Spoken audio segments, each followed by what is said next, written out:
Candidate বেচারার জীবনে ইসলামের নামগন্ধ কিচ্ছু নাই, কিন্তু পোস্টারে বিসমিল্লাহটা লম্বা করে লিখতে হবে অথবা আল্লাহর নামটা লম্বা করে লিখতে হবে, যাতে করে সবাই জানে যে আমি খুব ধর্মভীরু মানুষ।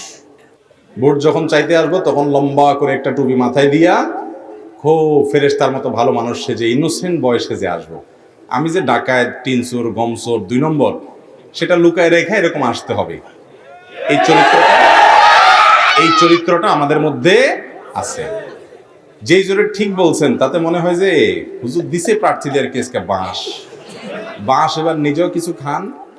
এইরকম ভণ্ডামি, অর্থাৎ মানুষের সামনে ফেরেশতা সাজা, আসলে দুনিয়ার 2 নম্বরই। এগুলো আমাদের সবার মধ্যে কম বেশ আছে না নেই?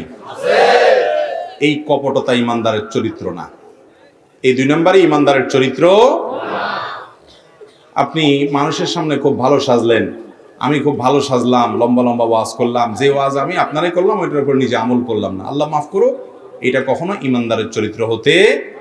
অতএব এই রোগটা শুধু ওই বেচারা প্রার্থীদের মধ্যে আছে না ভোটারদের মধ্যেও আছে? তাহলে এত জোরে ঠিক বলার তো কারণ নাই।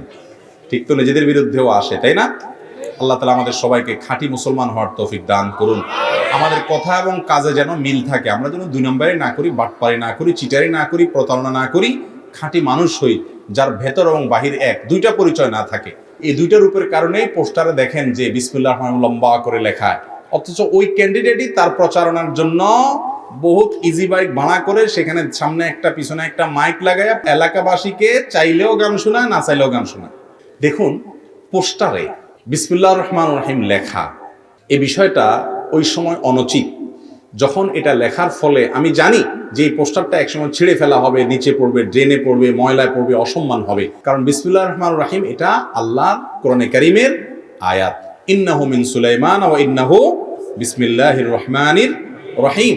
সূরা নামলের আয়াত এটা, বিসমিল্লাহির রহমানির রহিম। আপনি পোস্টারে লাগাইলেন রাজনৈতিক উদ্দেশ্য হাসিলের জন্য অথবা অন্য কোনো উদ্দেশ্যে, কিংবা আপনি ভালো উদ্দেশ্যেও যদি উল্লেখ করেন, এরপরে আপনি জানেন এটা যেন তেনভাবে ছিঁড়ে ফেলা হবে, পায়ের নিচে পড়বে, ড্রেনে পড়বে, ময়লা আবর্জনার সাথে মিশবে এবং যেন তেনভাবে এটার অপব্যবহার হবে, অসম্মান হবে, তাহলে আপনি এই জায়গায় আল্লাহর নামটা এভাবে লেখাটা উচিত না। আস-সুন্নাহ ফাউন্ডেশন, উম্মার স্বার্থে সুন্নাহর সাথে।